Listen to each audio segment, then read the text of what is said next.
Antes de ler a palavra, eu queria dizer que eu não sou pregadora, né? E aquilo que eu sei pela misericórdia de Deus, né? Que eu tenho buscado estudar, ver pregações na internet, ler a Bíblia. E também aquilo que meu pai me ensina, né? E assim como ele mesmo fala, né? Eu não sou pregadora, mas o maior pregador de todos os tempos está aqui, que é Jesus Cristo. Eu queria que os irmãos abrissem a Bíblia, lá em 2 Reis 5. É uma passagem bem conhecida. Glória a Deus. Louvado é o teu nome, Jesus.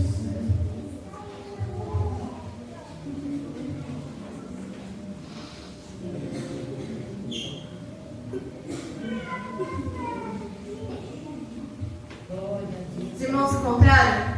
Amém. Ora, Naamã, chefe do exército do rei da Síria, era um grande homem diante do seu senhor, e de muito respeito, porque por ele o Senhor dera livramento aos sírios. Era um homem valente, porém leproso. Os sírios, numa das suas investidas, haviam levado presa da terra de Israel uma menina, que ficou ao serviço da mulher de Naamã. E disse ela à sua senhora: Oxalá que o Senhor estivesse diante do profeta que está em Samaria, pois este curaria da sua lepra.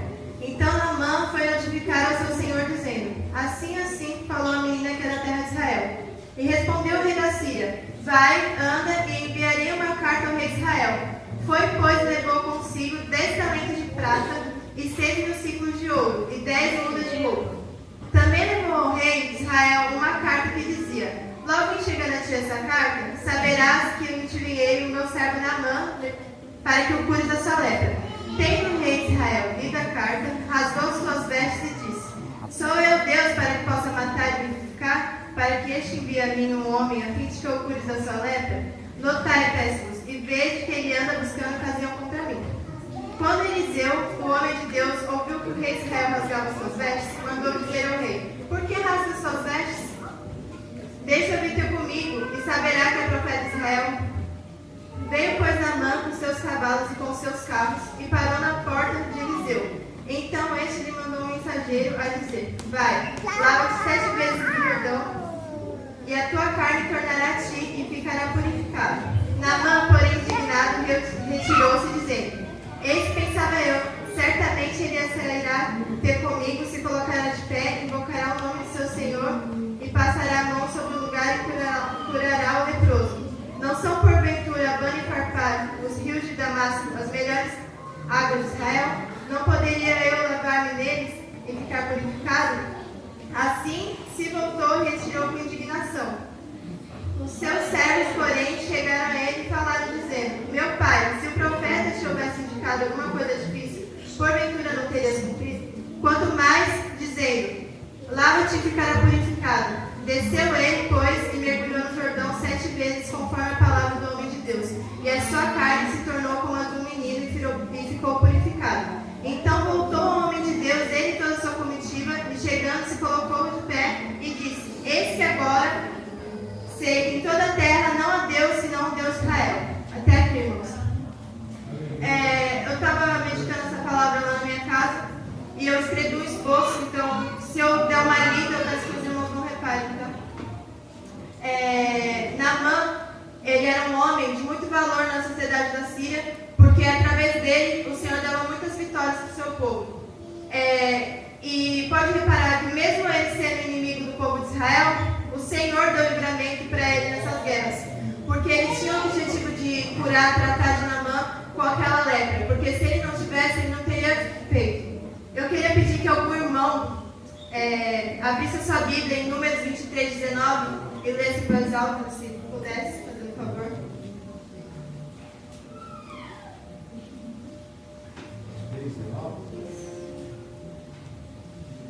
Deus não é homem para que minta, nem filho do homem para que se arrependa. Acaso ele fala e deixa de agir? Acaso promete e deixa de cumprir? Amém, irmãos. Então, se ele prometeu, ele vai cumprir. E eu estou muito nervosa, porque não é comum, geralmente eu não fico. E numa dessas guerras, ele levou cativo uma menina da terra de Israel, né? E aquela menina, ela observou, né? Ela era uma menina observadora. E a Bíblia fala, né, que a gente tem que vigiar. E eu creio que aquela menina, ela sabia que ela estava ali por permissão de Deus, que ela estava ali porque Deus tinha um propósito na vida daquele povo. Então eu creio também que ela tinha um bom testemunho e que ela fazia por onde da mulher de Naamã ter uma amizade com ela, ter uma confiança nela, porque eu creio que se a mulher de Naamã soubesse que ela era uma menina mentirosa ou tivesse um comportamento errado, ela não ouviria os conselhos daquela menina. Mas quando aquela menina falou que tinha um profeta lá em Samaria que poderia curar Naamã, ela confiou na palavra da menina e fez conforme ela falou. Falou para o seu marido. Talvez se a menina chegasse no marido dela, em Naamã, talvez ele não escutaria. Mas como ela falou com a mulher dele, e a mulher dele falou para ele escutou. E aquela menina podia ser uma menina revoltada, querer a morte de Naamã, mas ela não quis. Ela exerceu o mandamento do Senhor, né? Ela amou o seu próximo, mesmo sendo seu inimigo. Ela não se importou se ele matou muitos homens do seu povo, que ele levou ela como escrava da sua mulher. Ela aproveitou todas as oportunidades que teve de pregar a palavra, e assim a gente também tem que fazer. E Naamã e a sua esposa creram naquilo que a menina disse, né? Às vezes a gente está aqui na igreja e a gente conhece a palavra de Deus, ouve a palavra de Deus todo dia, mas aí a gente não crê. E aqueles que nem conheciam o Deus de Israel creram, confiaram que ele podia curar aquilo que era impossível. Porque a palavra diz, né, como o Vitor já leu, lá em Lucas 1:37, que para Deus não há nada impossível. E quando ele chegou para falar com o rei da Síria, mesmo o rei, sabendo que onde Naamã ia buscar cura era um povo inimigo, o rei permitiu. E mesmo sabendo que a lepra não tinha cura aos olhos humanos, ele também permitiu que ele fosse. Eu acho que ali era o agir e o trabalho de Deus também. E ele levou bens preciosos para fazer como se não tivesse devendo favor, como se estivesse pagando pela cura. E ele mandou uma carta dizendo assim: logo em chegando a ti essa carta, saberás que eu te enviei Naamã, meu servo, para que o cures da sua lepra.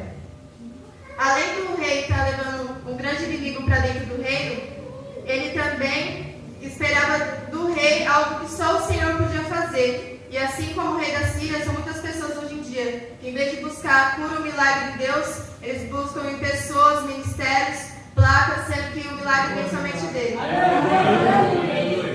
E o rei de Israel, quando leu a carta, no versículo seguinte fala: tendo o rei de Israel lido a carta, rasgou suas vestes e disse: sou eu Deus para que possa matar e vivificar este?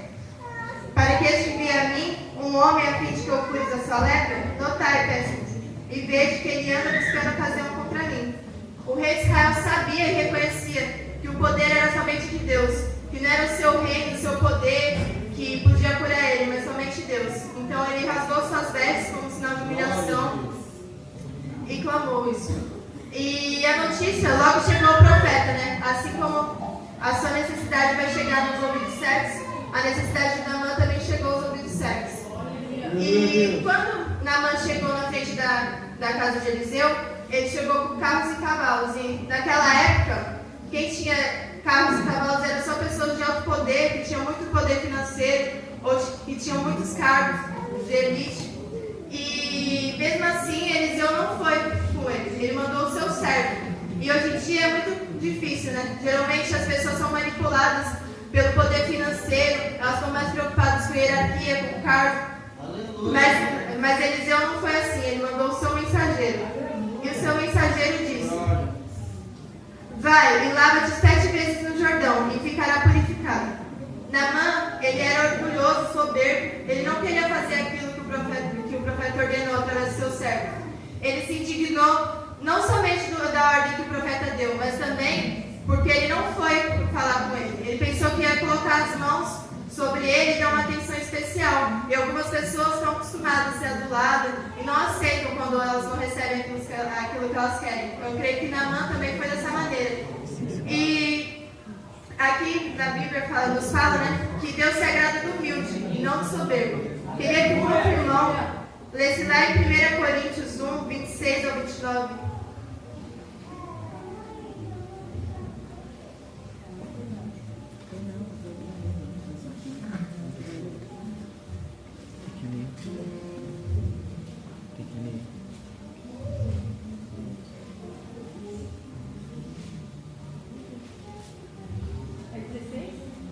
6. 1 Coríntios?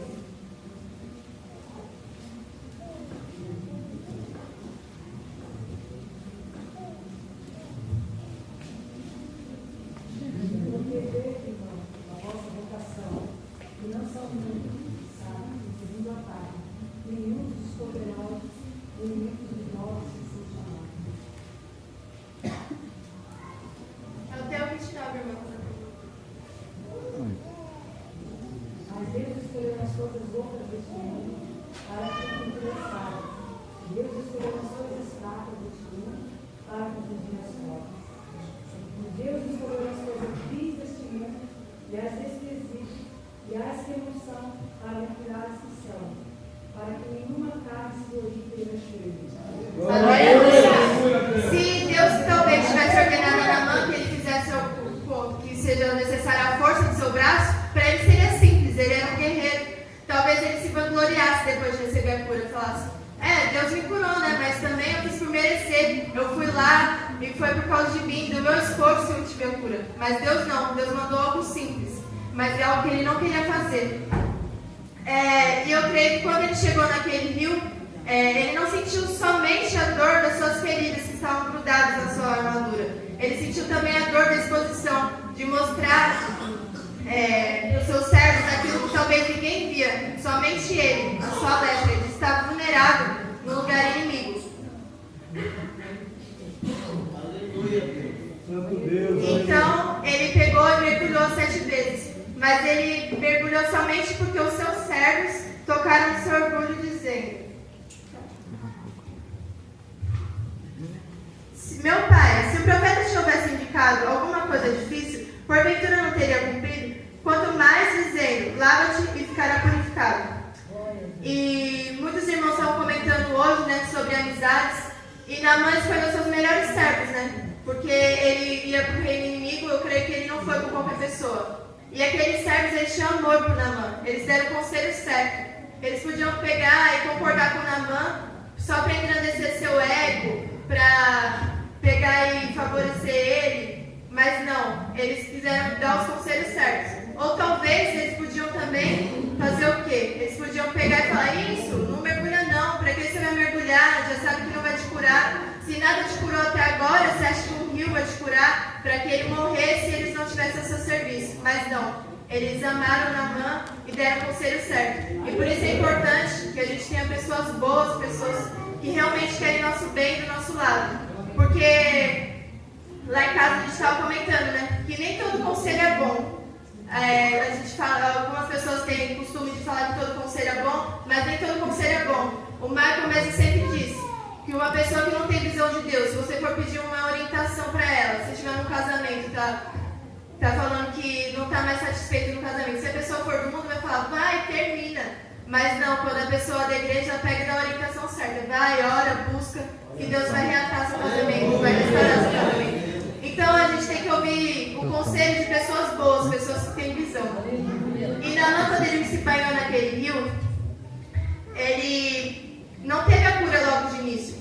Ele mergulhou a primeira vez, mergulhou a segunda vez. Talvez se ele estivesse olhando pelos olhos carnais, ele não receberia a cura. Porque ele ia falar: nossa, eu mergulhei já 2, 3 vezes, não teve mudança nenhuma, para que eu vou mergulhar 7? Que diferença vai fazer? Mas quando Deus mandar alguma coisa, a gente tem que cumprir exatamente como Ele falou. Porque nós temos que abrir os nossos olhos espirituais e ver o que Deus tem para fazer e trabalhar nas nossas vidas. E assim como a vida de Naamã são as nossas vidas, né? A lepra de hoje em dia é o pecado.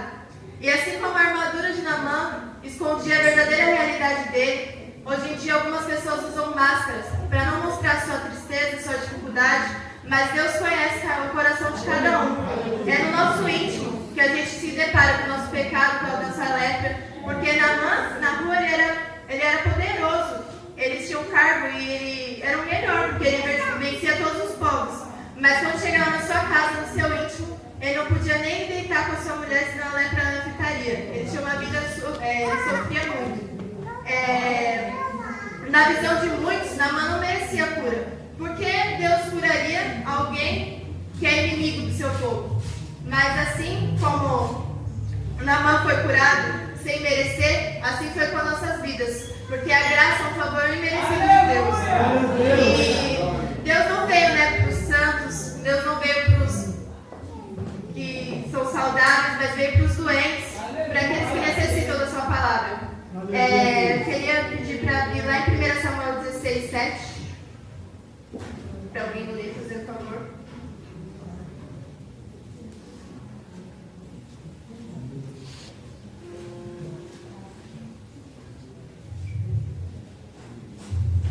O Senhor, contudo, disse a Samuel: não considere sua aparência nem sua altura, pois eu o rejeitei.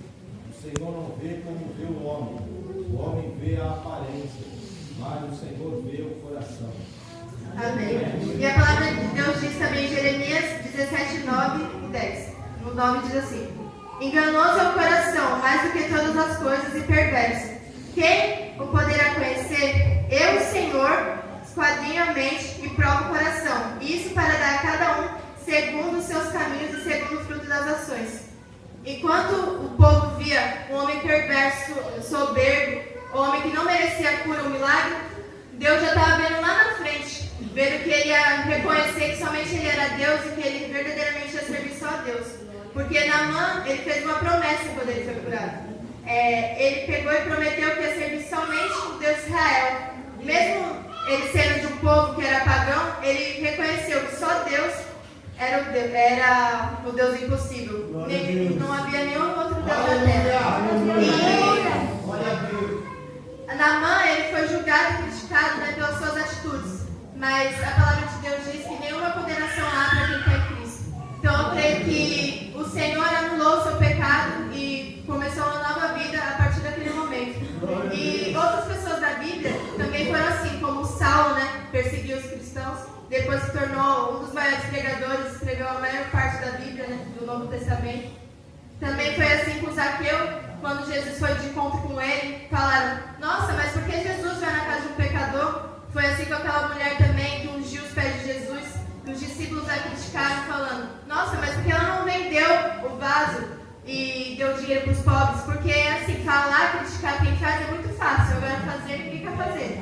Aí, Jonas também, Jonas era uma pessoa usada por Deus, e em vez de ele fazer o que Deus queria, o que Deus mandava, ele olhou as atitudes do povo e achou que o povo não merecia. Aí Deus falou para ele assim, que ele não tinha plantado nem crescido aquela terra. Por que ele estava incomodado se a terra ia receber a vitória ou não? Então, irmãos, eu sei que foi breve, que eu falei muito rápido, porque eu estou muito nervosa. Mas foi só isso que o Senhor colocou no meu coração. Porque não é de muito falar que convence o homem, né? Mas pela palavra, porque só a palavra que liberta.